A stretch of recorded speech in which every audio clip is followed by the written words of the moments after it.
The sound of the old pickup truck moving along the dusty dirt road on the edge of town broke the silence of Harmony Creek. Elijah Brooks sat behind the wheel, his tired eyes scanning the small town ahead.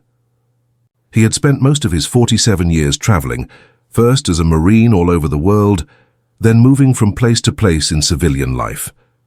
But now, seeing the sign for this small southern town, he felt a familiar tension inside.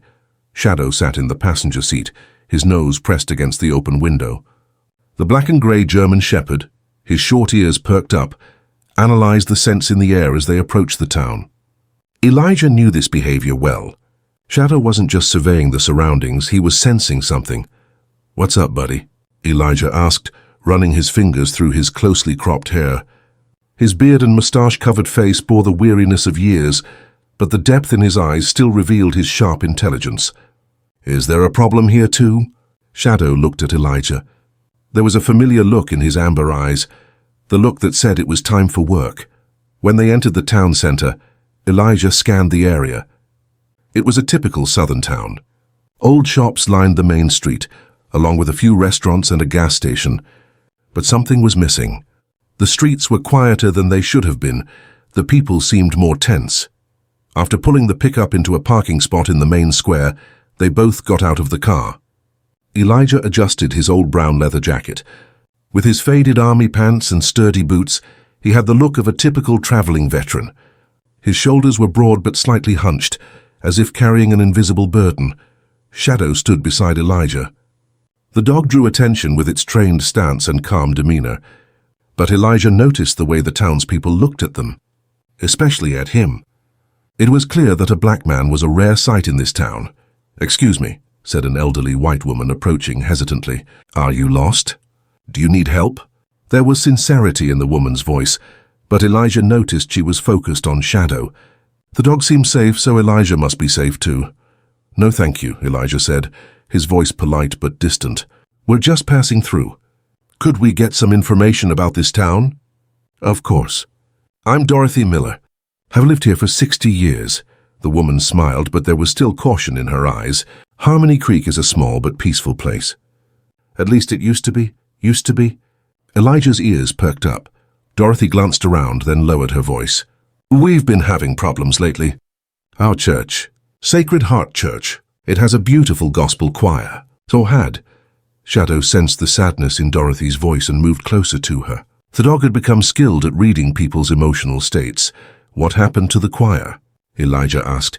"Sabotage," Dorothy said, almost whispering the word. "For the past 3 weeks, something has gone wrong during every rehearsal.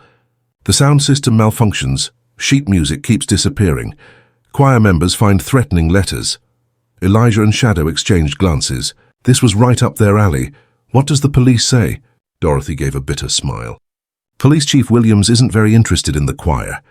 He says maybe they're just being noisy, but the truth is we love that choir.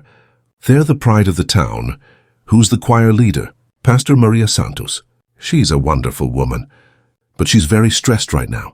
They were supposed to have a big concert next week, but she's considering canceling it because of these acts of sabotage."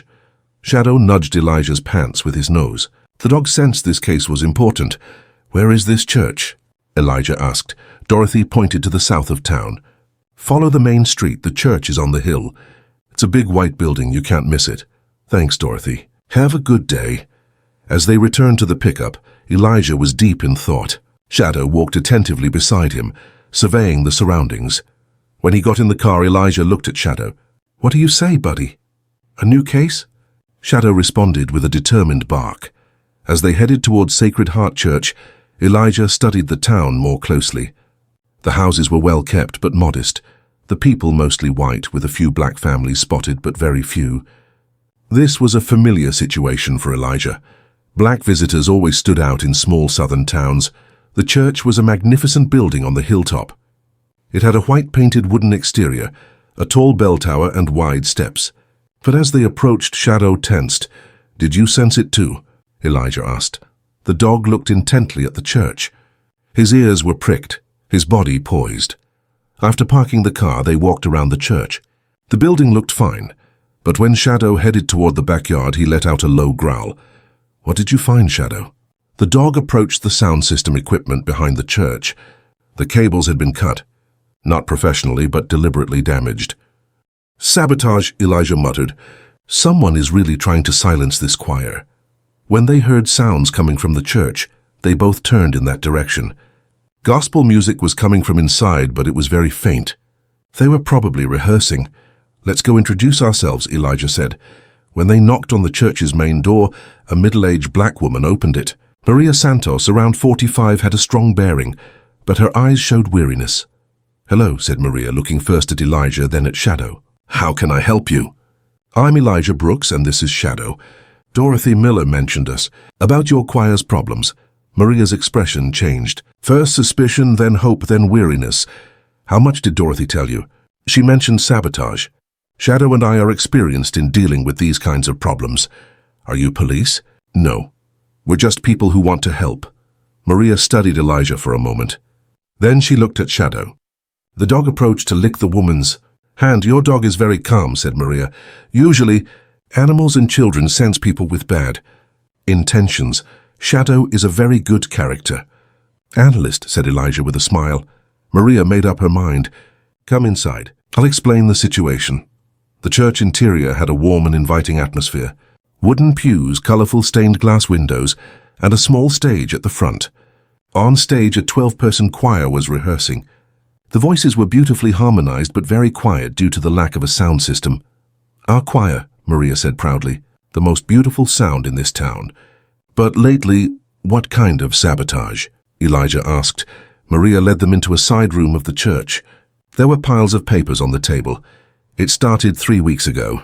The first night, the cables to our sound system were cut. We had them repaired. 2 days later, all our sheet music was stolen. We rewrote it. Last week, threatening letters arrived for the choir members." Elijah examined one of the letters, crudely written, anonymous. "Stop the noise or bad things will happen." "Did you show these to the police?" Maria smiled bitterly. "Police Chief Williams said the townspeople might be upset. But our choir has been here for 20 years. The people love us." Shadow sensed the disappointment in Maria's voice and rested his head on her leg. "Who could be behind these acts of sabotage?" Elijah asked. "I don't know, but I have a suspicion." Maria hesitated. "In recent months, a large real estate company started buying land in town. The area where the church is located is very valuable." "Which company?" "Southern Development Corporation. The owner is Richard Hawkins. He's very rich, very powerful." Elijah made a mental note of the name. "Did they make you a direct offer?" 2 months ago. They wanted to buy the church. They offered a lot of money, but we refused. This church is the heart of the community." Shadow stood up and pricked up his ears. There was the sound of a car outside. "Someone's coming," Elijah said. Maria looked out the window. "Police Chief Williams." The church door opened and a middle-aged white man strode in. He was wearing a police uniform and had a displeased look on his face. "Pastor Santos," said Williams, then paused when he saw Elijah. "Who's this?" "I'm Elijah Brooks. I'm talking to Pastor Santos about the choir's problems." Williams looked Elijah up and down. There was a familiar look in his eyes, a mixture of suspicion and prejudice. "What are you doing here?" "Trying to help." "We don't need help in this town," Williams said, his voice carrying a clear threat. "Especially from outsiders and strangers." Shadow didn't like Williams' tone. The dog stood up, alert but tense. "Sheriff Williams," Maria interjected. "Mr. Brooks is just trying to help. Pastor Santos' order in this town is my responsibility, and this visitor will only cause trouble." Elijah remained calm. He'd been in situations like this before. "Sheriff, I'm just listening. I haven't broken any laws." "Not yet," said Williams, "but I'm watching you." After Williams left, a tense silence fell over the church. "I'm sorry," said Maria. "Williams wasn't always like this. But lately." "Lately how?" "More hostile, especially towards our choir. It's like he wants to silence us." Elijah was thoughtful. Williams's attitude suggested something deeper than just racism. "Pastor Santos, have you had any issues with Williams in the past?" "No, he was even supportive before. But since the Southern Development Company came to town last year, he's changed. Is there a connection between Southern Development and Williams?" Maria shrugged. "I don't know. But Williams' sudden car change and the renovations at his house seem expensive for his salary." Shadow was sniffing around the area during this conversation. The dog sensed unfamiliar scents in the church's atmosphere. "What is Shadow looking for?" asked Maria. "He's our detective," said Elijah. "He usually finds important clues." Shadow went to the main hall of the church and focused on a specific spot. Near the stage, he repeatedly sniffed a spot close to the floor. "What's here?" Elijah asked, bending down to the spot Shadow was indicating. The dog pointed with his nose to a small object on the floor. Elijah carefully picked up the object. It was a small piece of plastic, probably from an electronic device. "What could this be?" asked Maria. "A listening device part," said Elijah. "Someone is secretly listening to your choir." Maria's face paled. "A listening device? Who would do such a thing?" "Someone gathering information about you. Someone who wants to learn about the choir's plans, its programs." Shadow was seen going to other corners of the stage. The dog was systematically examining the surroundings. "Any more?" Elijah asked. Shadow went to the back of the stage and stopped there. A second plastic piece was found. "2 listening devices," Elijah said. "This is professional work." "Do you think Police Chief Williams knows about this?" asked Maria. "Probably," Elijah said thoughtfully. "But I'm not sure we can trust him." Maria sat down on a pew in the church. "What are we going to do? Our choir is the soul of this town. Without it, Harmony Creek would just be a place made up of buildings." Shadow went to Maria and rested his head on her lap. It was the dog's way of saying, "Don't worry, we're here." "When does your choir rehearse?" Elijah asked. "Monday, Wednesday, and Friday evenings. Today is Wednesday. Is there a rehearsal tonight?" "Yes, but the sound system is broken. We can get the sound system fixed. Shadow and I will be here tonight. We'll stay and guard it." Maria looked hopeful. "Will you really help?" "Pastor Santos, wherever we see injustice, Shadow and I are there." Shadow barked in agreement. When they returned to the church that evening, Elijah had brought simple sound system equipment. Using his repair skills, he quickly set up a working system. "Great," said Maria, seeing that the microphone worked. "Now we can be heard." The choir members began arriving one by one. The group of 12 consisted of people of different ages and backgrounds. They were all black, and the love of music shone in their eyes. "Friends," said Maria, "this is Elijah Brooks and Shadow. They're going to help us tonight." The choir members greeted Elijah politely, but there were question marks in their eyes. "Mr. Brooks," said an elderly woman, "do you know anything about music?" Elijah smiled. "Gospel music was part of my childhood. My grandmother took me to church every Sunday." This answer reassured the choir members. Gospel music was not just music. It was part of their cultural heritage. When the rehearsal began, Elijah was enchanted. The voices blended beautifully, and each song carried deep emotion. Classic gospel songs like "Amazing Grace," "How Great Thou Art," and "Precious Lord" echoed off the church walls, creating a magnificent acoustic atmosphere. Shadow was also affected by the music. The dog listened calmly, sometimes wagging his tail in time with the song's rhythm. But in the middle of the rehearsal, Shadow suddenly became alert. His ears perked up and he looked toward the door. "What is it, Shadow?" Elijah asked. The dog walked toward the back door of the church and let out a low growl. "Someone's there," Elijah whispered to Maria. The music stopped. They all waited silently. Shadow stood by the back door and listened outside. Then he turned to Elijah and nodded. There really was someone outside. Elijah quietly approached the back door. When he slowly opened it, he saw a figure in the darkness. Someone was trying to sabotage the sound system again. "Who's there?" he shouted. The figure froze, then began to run away quickly. Elijah ran after him, Shadow by his side. The fleeing person was running towards the wooded area behind the church. It was difficult to follow in the dark, but Shadow's keen senses kicked in. The dog followed the scent of the fugitive, guiding them in the right direction. A few minutes later, they encountered a figure hiding in the woods. "Stop!" Elijah shouted. "I just want to talk." The figure emerged. It was a young black man about 20 years old. His eyes showed fear and helplessness. "Please don't call the police," said the young man. Who are you?" asked Elijah, trying not to sound harsh. Marcus Johnson. I'm not doing the sabotage. I'm just trying to find out who is." Shadow studied Marcus. The dog sensed the man wasn't lying. "Why are you hanging around behind the church at this hour?" Marcus hesitated. "Because I want to be a choir member too, but what?" But my family is against it. My dad sees gospel as white people's music. He accuses me of assimilation. Elijah understood this complicated situation. Although gospel music was at the heart of black culture, it was still a controversial topic for some families. Have you talked to Pastor Santos? I wanted to talk to him, but I didn't dare. I came to listen to you secretly tonight. Marcus, Elijah said gently, listening secretly isn't sabotage. Come meet Pastor Santos. When the three of them returned to the church, the choir was still waiting. Pastor Santos, Elijah said, I'd like to introduce you to Marcus Johnson. Maria recognized Marcus. Marcus, you're Tommy Johnson's son, aren't you? Yes, ma'am, I want to join your choir, Maria smiled. Of course. Let's hear your voice. Marcus timidly stepped onto the stage. When he began singing Amazing Grace, the church fell into a magical silence. His voice was powerful and emotional. Wonderful, said Maria. You're a born gospel singer. But my father, see, I'll talk to your father, said Maria. Gospel music is the heart of our culture, Marcus. We can't let that be lost. Shadow wagged his tail, showing his delight at this positive development. When the rehearsal ended, the choir members thanked Elijah.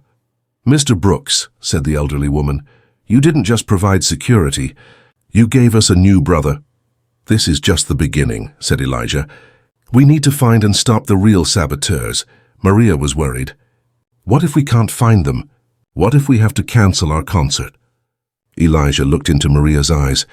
Pastor Santos, Shadow, and I are here. Your choir will not be silenced, Shadow barked decisively in agreement.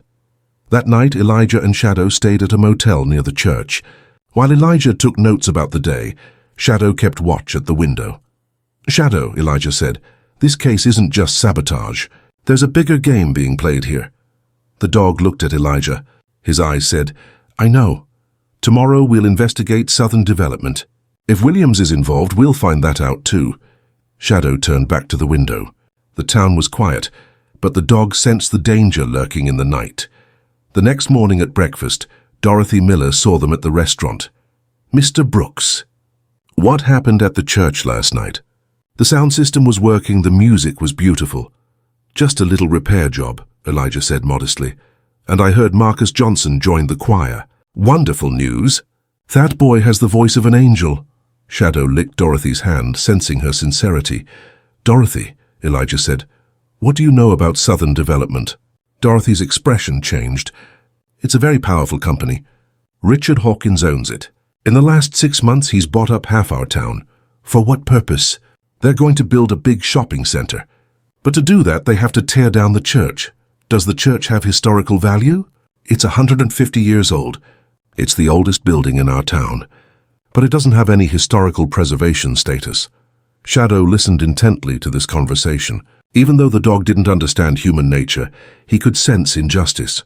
Where is the Southern Development Office? Outside of town. It's a big modern building. You can't miss it. After paying the bill, Elijah set off with Shadow for the Southern Development Office. Shadow, he said on the way, we need to be very careful today. These people are powerful and dangerous. The dog sensed Elijah's seriousness. His body language tensed. His ears pricked up. The Southern Development Building didn't fit in with the rest of the town at all. The modern glass and steel contrasted sharply with the town's rustic atmosphere. A young white woman sat at the reception desk. She was surprised to see Elijah and Shadow. Hello, said Elijah. I'd like to see Richard Hawkins. Do you have an appointment? No, but I want to talk about the Sacred Heart Church. The woman picked up the phone. Mr. Hawkins, there's a visitor about the church. Yes, a black man and his dog. Okay. After hanging up, she said, Mr. Hawkins will see you. 3rd floor corner office. As they rode the elevator up, Shadow looked tense. The dog sensed something in this building that made him uneasy. Richard Hawkins' office was a large and impressive place. Panoramic windows offered views of the town, and the walls were covered with certificates of achievement. Hawkins was a man in his 50s, wearing an expensive suit and exuding confidence. Mr. Brooks, isn't it? Said Hawkins as he stood up. I hear you want to talk about Sacred Heart Church. Elijah was suspicious of the man's overly polite manner. Yes, I'm concerned about acts of sabotage against the church. Hawkins frowned. Sabotage? That's a very serious accusation. Do you have any evidence? Listening devices, cut wires, threatening letters. Did you report these to the police? Police Chief Williams isn't interested in the case, Hawkins smiled. Williams is a good cop. If it were a serious crime, he would definitely be interested. Shadow sensed the insincerity in Hawkins' voice. The dog positioned himself next to Elijah, keeping his distance from the man. Mr. Hawkins, Elijah said, these acts of sabotage began after your offer to buy the church was rejected. Is that a coincidence? Hawkins' smile froze. Mr. Brooks, you are making very serious accusations. I'm a businessman who operates within the law. Legal, perhaps, but ethical. Business cannot be run on emotional decisions. This church is an obstacle to the town's economic development, so it needs to be destroyed. Hawkins stood up. This meeting is over. If you continue to accuse me, you'll be speaking to my lawyer. Elijah also stood up. Mr. Hawkins, Shadow and I are wherever we see injustice. We'll be in this town too, Shadow warned Hawkins with a threatening bark. As they left the building, Elijah was pensive. Shadow, this man is definitely guilty. But how will we prove it? The dog couldn't answer, but he knew they would find a solution. That afternoon, while waiting near the church, they saw Marcus Johnson. The young man looked worried. Marcus, Elijah said, what's the matter?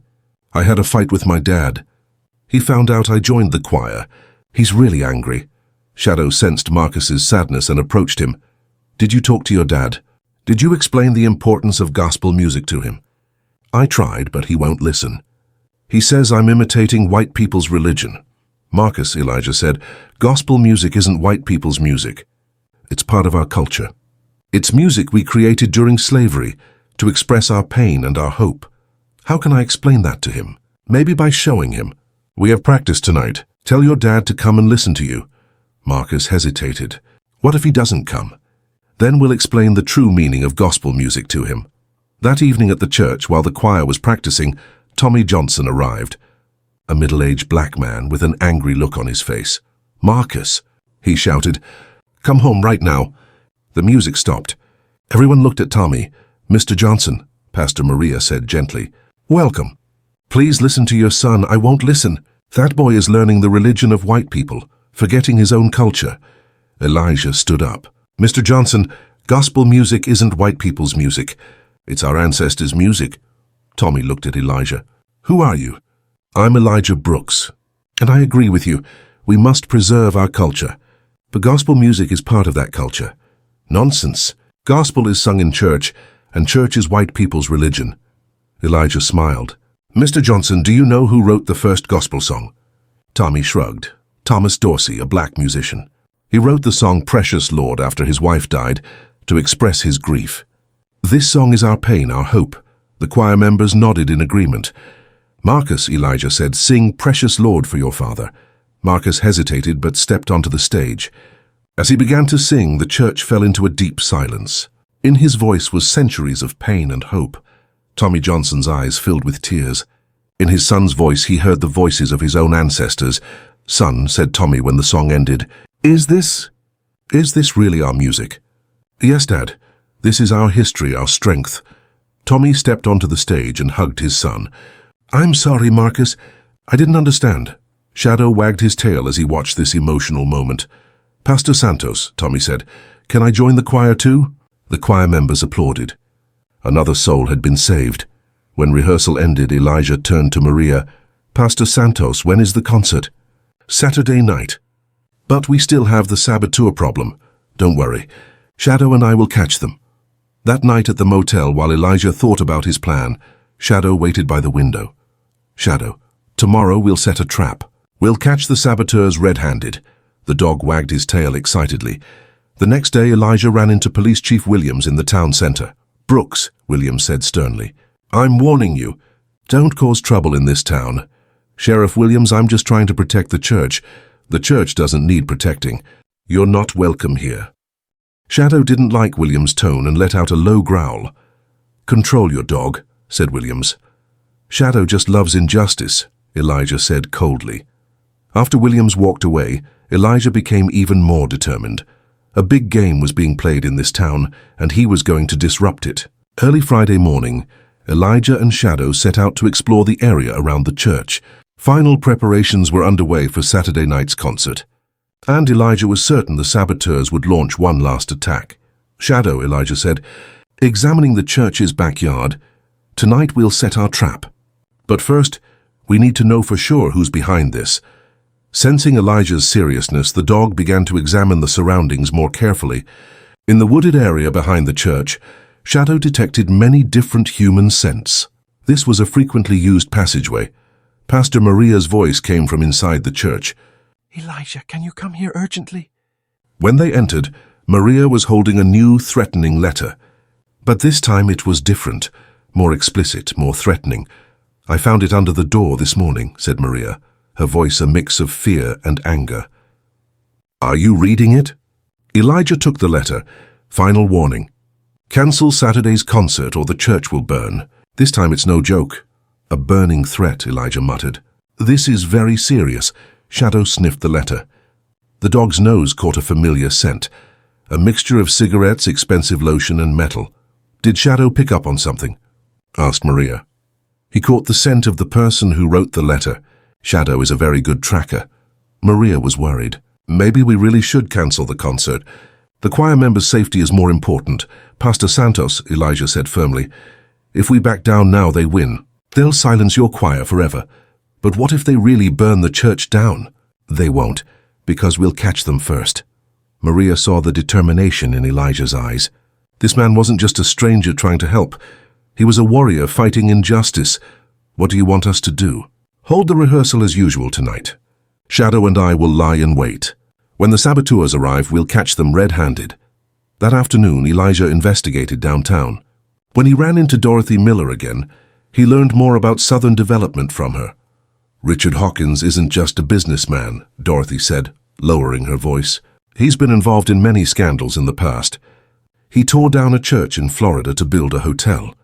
The same things happened there, sabotage, threats. Where did you get this information? I researched it online. Hawkins' past is far from clean. Shadow sensed Dorothy's sincerity and licked her hand. Dorothy, Elijah said, be careful tonight. If you notice any strange activity in town, call the police. Police Chief Williams? That man has been acting very strangely lately. I suspect Williams. Call the county sheriff instead. Dorothy nodded. Understood. Will you be at the church tonight? Shadow and I are always where injustice is. As evening approached, Elijah and Shadow took up positions around the church. Elijah was hidden in the trees behind the church. Shadow stood in a more open area, surveying the surroundings. The choir members began arriving one by one. Marcus Johnson came with his father, Tommy. The tension between the two men had now turned to peace. Son, Tommy said as he entered the church, I'm proud of you tonight. Thanks, Dad. Gospel music really is our culture. When rehearsal began, Elijah heard that the sound system was working perfectly. The choir's voices echoed off the church walls, filling the quiet of the town. But Shadow suddenly pricked up his ears. The dog had heard approaching footsteps. Elijah saw Shadow's signal and took up a ready position. In the darkness, he saw two figures approaching the back of the church. One of the figures was Police Chief Williams. The other was a young white man he didn't recognize. Both were dressed in black, moving stealthily. Williams said something to the man next to him, but Elijah couldn't hear him. Then the young man approached the side wall of the church with a gasoline can in his hand. There's the proof, Elijah thought. Williams really was behind the sabotage. Signaling to Shadow, he decided to circle around the two. The dog moved silently and circled behind the young man. Elijah, meanwhile, began secretly recording with his phone as he approached Williams. Hurry up, Jake, Williams said, lowering his voice. We need to stop the concert. Hawkins paid a lot of money for this. Chief, Jake replied, burning down the church is too risky. What if someone gets hurt? No one will get hurt. We'll do it after the choir members leave. Shadow approached behind Williams and let out a low growl. When Williams turned around, he met the dog's glowing eyes. What? He began, but Elijah stepped out. Sheriff Williams, Elijah said, recording with his phone. This is a very interesting conversation. Williams was shocked. You, what are you doing here? Trying to stop injustice. And you are injustice itself. Jake tried to run, but Shadow blocked his path. The dog bit the man's leg lightly, knocking him to the ground. Let me go, Jake yelled. Shadow, hold him, Elijah commanded. Williams reached for his gun, but Elijah was faster. Don't do it, Williams. Don't make this worse. Who the hell are you? What are you doing in this town? I'm Elijah Brooks. And together with Shadow, we're trying to stop corrupt cops like you. Williams glared at him. You're not welcome here. You have no business in this white town. Ah, Elijah said, seeing Williams' true colors. So that's it. The presence of a black man bothers you. People like you cause trouble everywhere. Shadow was disturbed by Williams's racist words and growled louder. Shadow, Elijah said calmly, this man has shown his true colors. He can't fool anyone anymore. At that moment, the choir members leaving the church heard the commotion. Maria, Marcus, and Tommy came running. What's going on here? Asked Maria. Pastor Santos, said Elijah, showing her the phone. Police Chief Williams was trying to burn down your church. It's all on tape. Maria was shocked. Williams? You were the one doing the sabotage. Williams looked around helplessly. You just took Richard Hawkins' money and did his dirty work, Elijah said. Tommy Johnson glared at Williams angrily. You were trying to destroy our culture. Your culture? Williams shouted. You are guests here. We are the real owners. These words angered the choir members greatly. But Elijah intervened. Williams, he said, you are this town's police officer. You are supposed to protect everyone, not discriminate. Don't lecture me. Shadow approached Williams. The dog hated the man's racist aggression. Shadow, calm down, Elijah said. This man will get what he deserves from justice. Just then, the county sheriff's cars arrived. The backup Elijah had called for was coming. Sheriff Johnson got out of the car and assessed the situation. Elijah Brooks, you called me. Yes, Sheriff. I want you to arrest Police Chief Williams for attempted arson. Williams was furious. This man is a liar. He set me up. I didn't set you up, Williams. You incriminated yourself. Sheriff Johnson listened to the recording on Elijah's phone. It was clear that Williams had taken money from Hawkins and tried to burn down the church.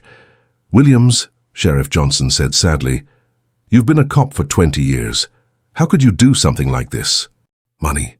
Hawkins paid a lot of money. And these blacks— Shut up, yelled the sheriff. Racism can never be an excuse. After Williams and Jake were handcuffed, the sheriff thanked Elijah. Brooks, without you, we would never have solved this crime. Sheriff Johnson, Hawkins is the real culprit. Williams is just a pawn. We'll arrest Hawkins too.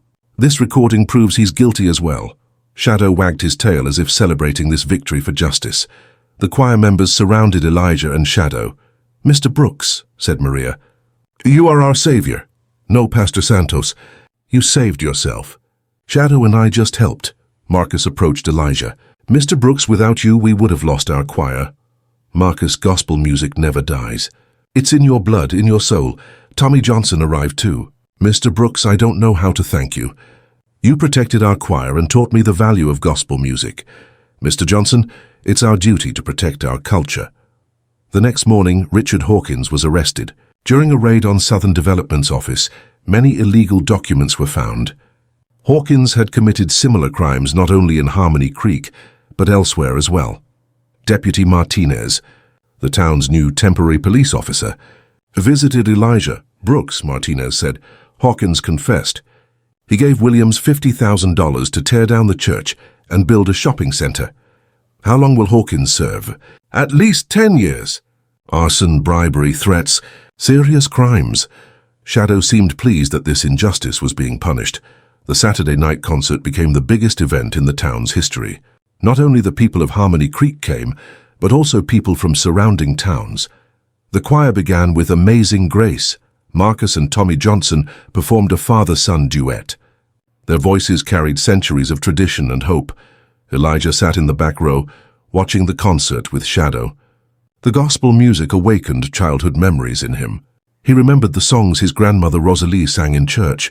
When they sang Swing Low, Sweet Chariot, Elijah's eyes filled with tears. This song was a song of hope during the era of slavery. Now it had become a symbol of cultural resistance. Shadow sensed Elijah's emotions and rested his head on the man's lap. Shadow, Elijah whispered, this music isn't just sound. It's our history, our struggle. The dog nodded his head as if he understood. After the concert, Maria took the stage. Friends, she said, tonight we didn't just listen to music. We celebrated our culture. We strengthened our unity. And we owe this to two heroes who fought for us. The crowd turned to Elijah and Shadow. Applause rose. Elijah Brooks and Shadow, Maria continued, we are grateful to you. Without you, we would have lost our voice. Elijah stood up. Pastor Santos, I only did what was right. You are the real heroes. You didn't bow to pressure. You protected your culture. Dorothy Miller called out from the crowd, Mr. Brooks, you are always welcome in Harmony Creek. The rest of the townspeople agreed.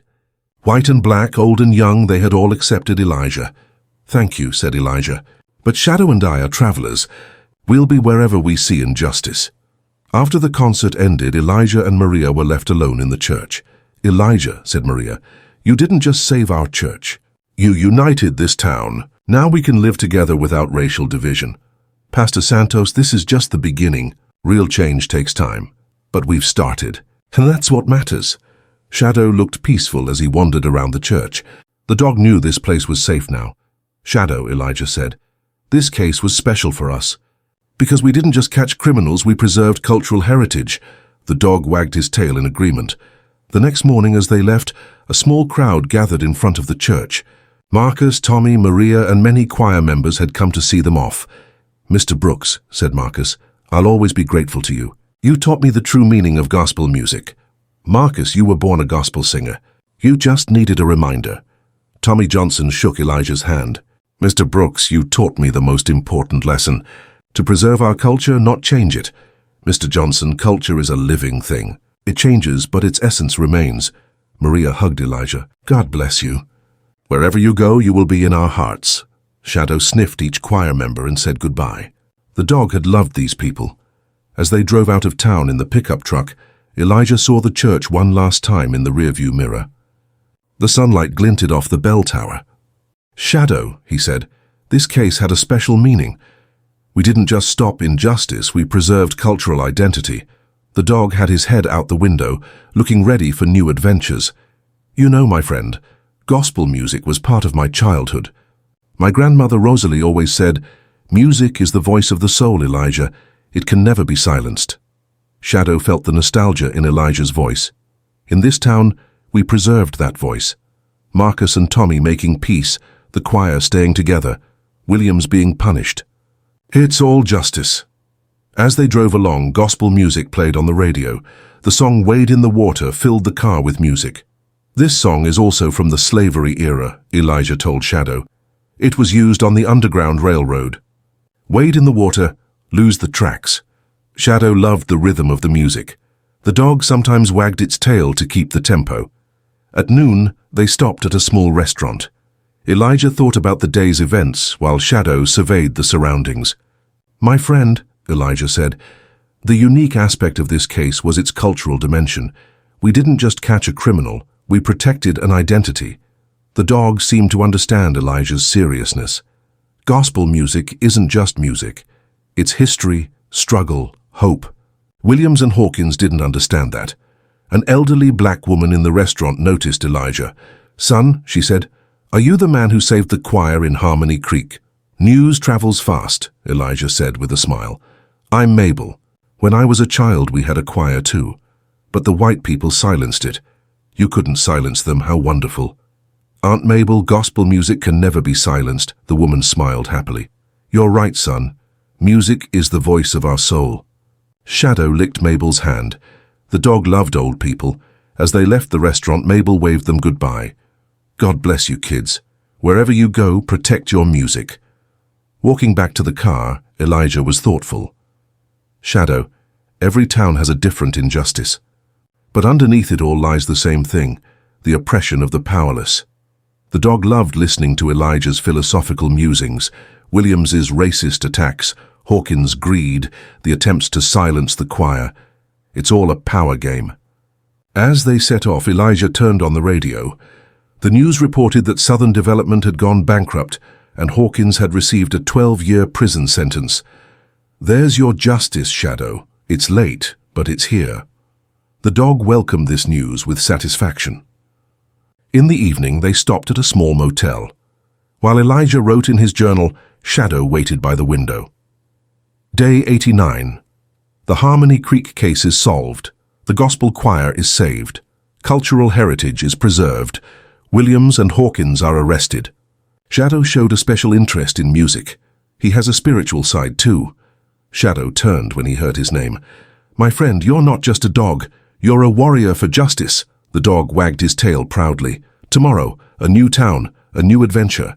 But tonight, we celebrate the triumph of gospel music. Shadow came to Elijah's side and rested his head on the man's lap. You love gospel music too, don't you? Music is a universal language, Shadow. Everyone understands it. A faint melody mingled with the sound of the wind outside.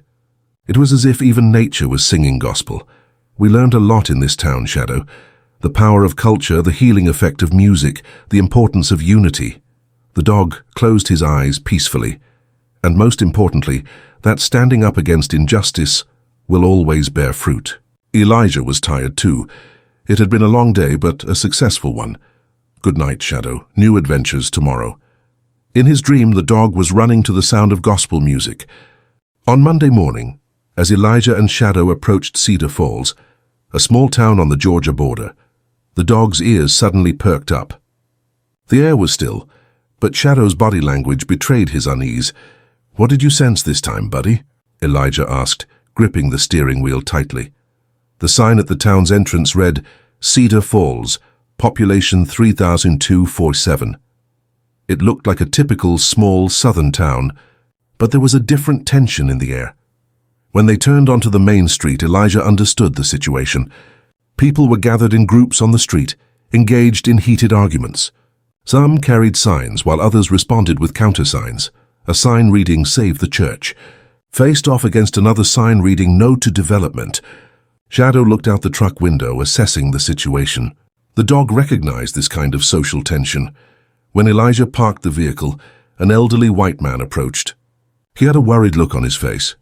You're a stranger, I suppose, the man said. I'm Henry Walsh. I apologize for the commotion in this town. I'm Elijah Brooks, and this is Shadow. What kind of trouble? Henry looked around, then lowered his voice. The church issue. Zion Baptist Church, our town's oldest black church. The construction company wants to tear it down, and the congregation is fighting back. Shadow sensed Henry's sincerity and approached. The man continued as he petted the dog. The problem is the company is actually right. The church is very old, unsafe, but for the congregation, that church means everything. Which company is the construction firm? Elijah asked. Morrison Construction. The owner, David Morrison, is the richest man in town. He means well, but he can be very impatient sometimes. Elijah filed this information away. Where is the church? On Oak Street. But be careful, the congregation is very tense. Lately they look at everyone suspiciously. Elijah thanked her and left. He and Shadow walked toward Oak Street. Zion Baptist Church was indeed very old. The wooden structure was warped by time, its paint peeling. But the congregation gathered in front of the building looked determined. As they approached, a middle-aged black woman noticed them. She appeared to be the leader of the congregation. Who are you? The woman asked, her tone clearly skeptical. I'm Elijah Brooks, and this is Shadow. I'm concerned about your situation. The woman looked Elijah up and down. Are you one of Morrison's men too? No, I'm just someone trying to help. You're black, but you want to help us. How interesting. There was bitter irony in the woman's voice. Shadow sensed the woman's tension and tried to remain calm. I'm Reverend Grace Williams. I'm the pastor of this church, and no one will tear down this church. Reverend Williams, what is the history of this church? Grace's expression softened. It was founded in 1887. Our grandfathers built their first free place of worship here after slavery. 135 years of history. Why does Morrison Construction want to tear it down? They're going to build a new community center. They say it's better for the town. But for us, this church isn't just a building. Shadow sensed the pain in Grace's voice and moved closer. The woman continued, stroking the dog's head. My grandfather was baptized here. My mother got married here. I became a pastor here. Our ancestors' blood and sweat are in this soil. Elijah understood Grace's feelings. So what authority does Morrison Construction have to tear it down? City Council decision. The building is supposedly a safety hazard, but the truth is the land is worth a fortune. Did you file a legal appeal? Grace gave a bitter smile. No money, no lawyer. Morrison's lawyers are like an army. Just then, a large excavator drove down the town's main street. It was heading towards the church. "They're starting," someone from the congregation shouted. Grace jumped to her feet. "No, the court hasn't ruled yet." The congregation panicked. About 30 people stood in front of the excavator to protect their church. Elijah assessed the situation. It was a very tense moment. "One wrong move could cause a big problem, Reverend Williams," he said calmly. "Can you put me in touch with Morrison?" "What are you going to do?" "First, I'll understand the situation. Maybe we can find a solution." Grace hesitated. "Morrison won't listen to you. Those men only know money. If he won't listen, we'll try other ways." Shadow sensed Elijah's determination and stood beside him. The Morrison construction office was a modern building in the center of town. When Elijah and Shadow entered, the young woman at the reception desk was surprised. "Hello, I'd like to see David Morrison. Do you have an appointment?" "It's an urgent meeting about Zion Baptist Church." The woman picked up the phone. "Mr. Morrison, there's a visitor about the church." "Yes, a black man and his dog." "Okay." A few minutes later, David Morrison came out. He was in his 50s, businesslike in appearance but with a friendly manner. "Mr. Elijah Brooks." "This is Shadow." Morrison saw Shadow. "Nice dog. Please come into my office." Morrison's office was neat and professional. Construction projects hung on the walls. "Mr. Brooks, I heard you're interested in the Zion Baptist Church." "Yes, the congregation is very upset. This church is very important to them." Morrison sighed. "I understand their feelings, but that building really isn't safe. The roof could collapse. The electrical system is dangerous. Can't it be restored?" "It's possible, but very expensive. At least $200,000. The congregation can't raise that kind of money," Elijah thought. "So how much will the new community center cost?" $1.5 million. "But it will be modern, safe, and serve the townspeople. Will the congregation be able to use this center?" Morrison hesitated. "Of course, but it will primarily be used for commercial purposes." "Commercial? You said community center." Morrison became uncomfortable. "Well, both a community center and a commercial center." Shadow noticed the change in Morrison's tone. The man wasn't being entirely truthful. "Mr. Morrison," Elijah said, "what is your real plan?" Morrison paused. "A business center. Offices, shops, restaurants. Economic development for the town. And the Zion Baptist congregation? They can go to another church. There are 3 more churches in town, but they're white churches, aren't they?" Morrison's silence answered the question.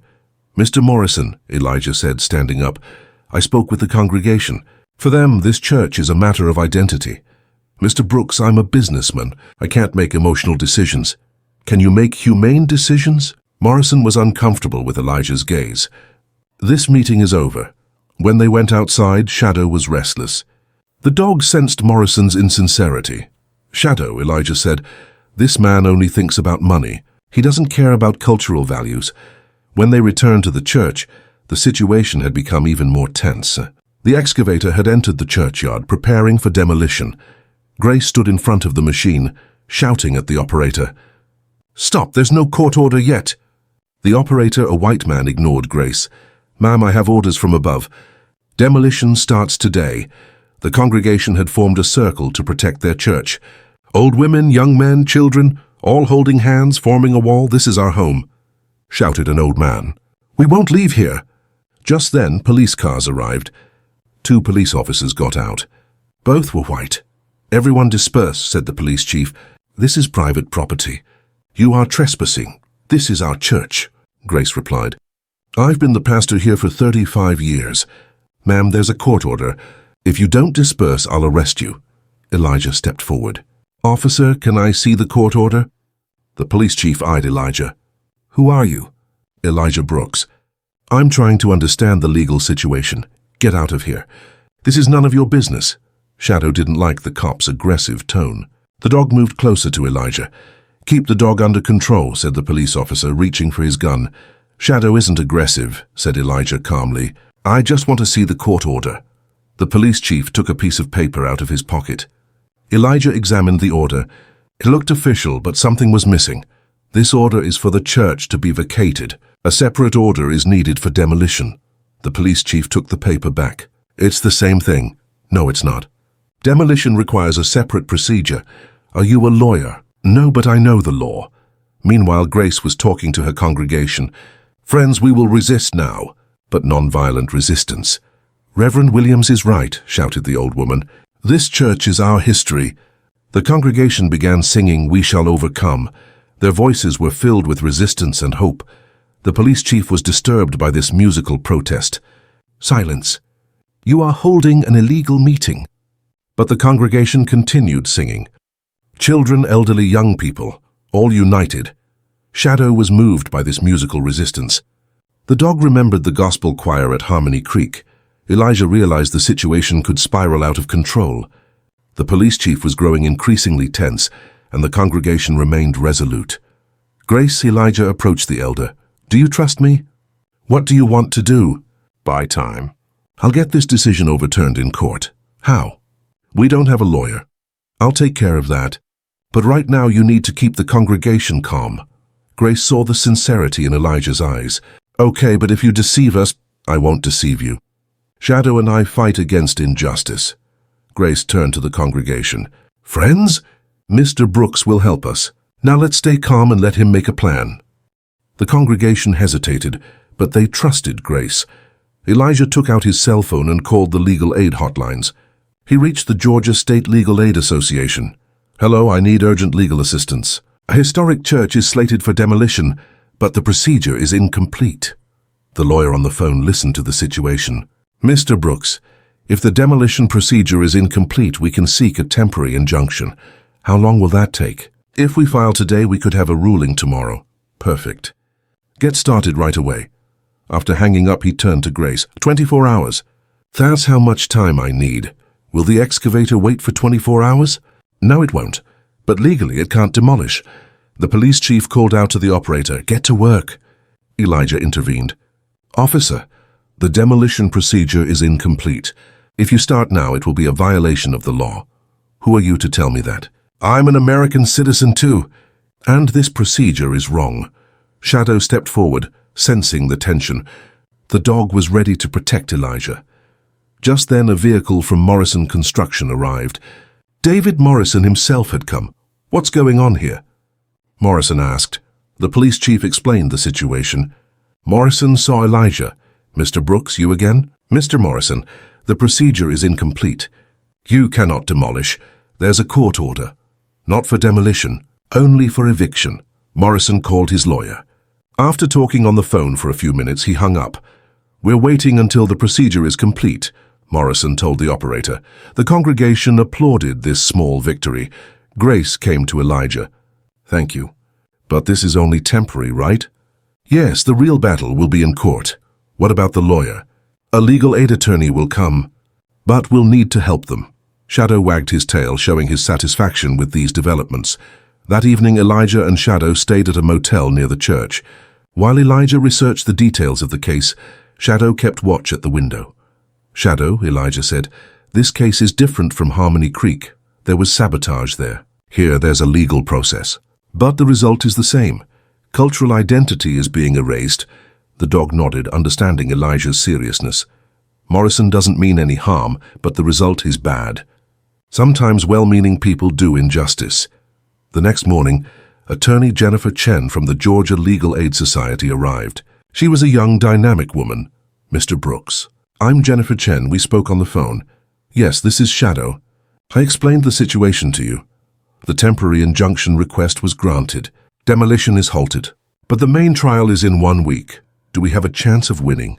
It's difficult. Morrison Construction is legally in the right. But we can use the cultural value argument. Grace felt hopeful upon hearing this news. Attorney, said Grace, this church is 135 years old. It's the oldest building in town. That's important. Can we file for historic preservation? How? Jennifer began explaining the process. The historical value had to be determined, reports had to be prepared, and an application had to be filed.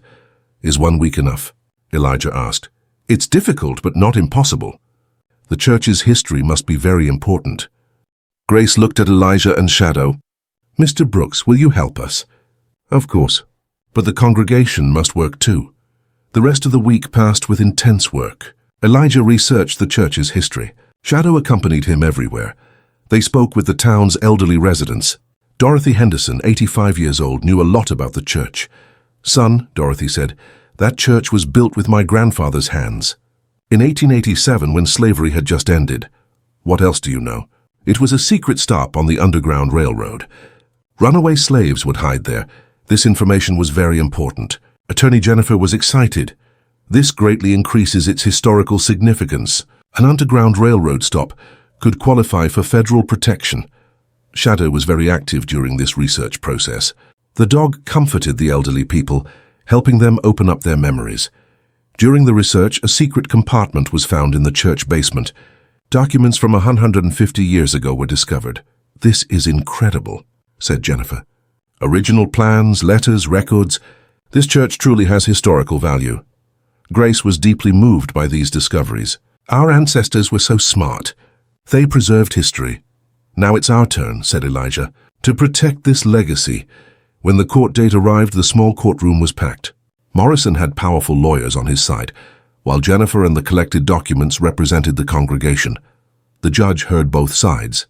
Morrison's lawyers emphasized the security risk. Jennifer explained the historical value and cultural significance. Your Honor, said Jennifer, this is not just a building. It's 135 years of history, an Underground Railroad stop, cultural heritage. Your Honor, replied Morrison's lawyer, emotional value does not negate the security risk. The judge retired to deliberate. Elijah, Shadow, and the congregation waited for the outcome. An hour later, the judge returned. Ruling.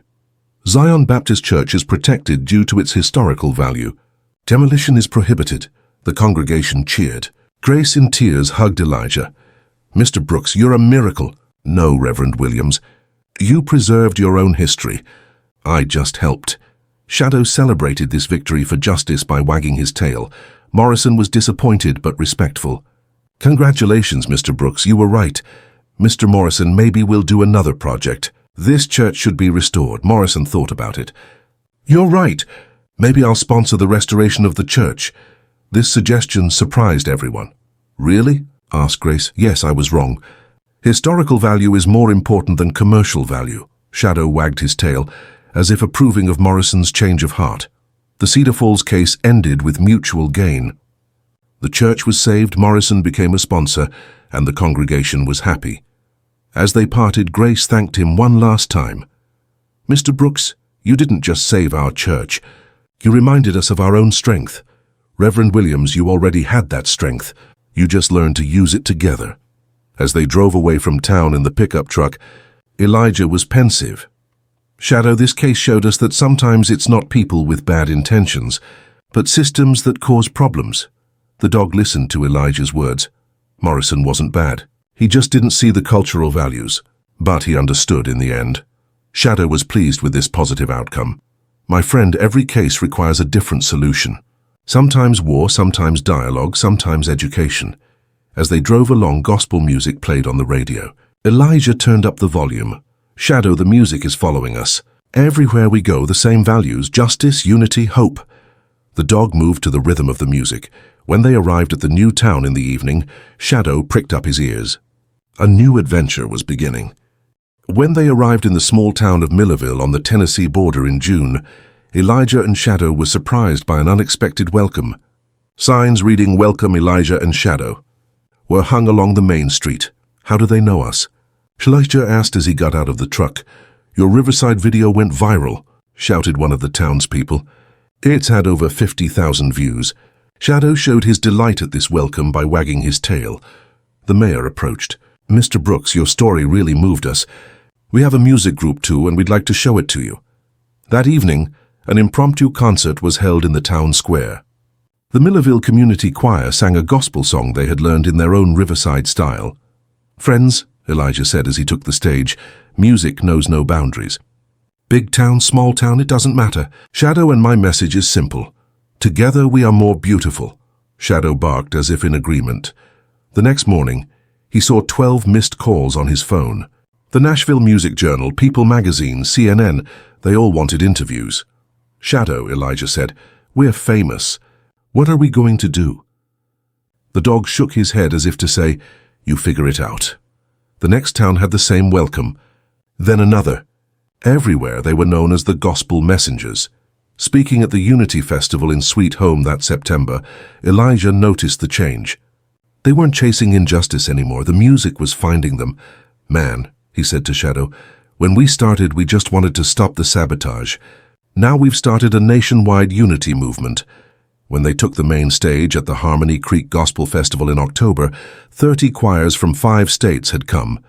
They all played Riverside-style music, bridging the traditional and the modern. "Shadow," Elijah said into the microphone, "you're the world's most famous musical dog." Shadow let out a soft howl in front of thousands of people. The crowd cheered wildly. Pastor Maria Santos took the stage. "Mr. Brooks, thanks to you, gospel music has evolved but kept its essence." Marcus and Tommy Johnson were also on stage. Father and son were now singing together. "This movement," Elijah said in his closing remarks, "shows the power of music. Gospel is not just the voice of the past, but also of the future." When they recorded in Nashville in November, Shadow's voice was also featured on the album. He went down in music history as Gospel Dog Shadow. "You know, Shadow," Elijah said as they left the studio, "when we started we were just fighting injustice. Now we're healing with music." In December, they received an offer to be included in Time magazine's People of the Year list.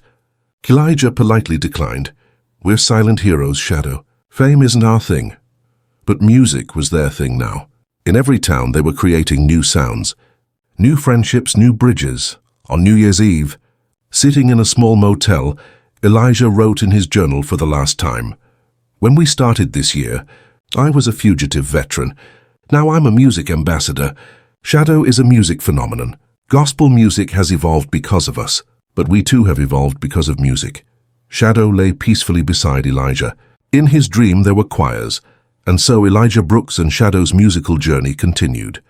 Because music was infinite, and they had become the best ambassadors of this infinite language,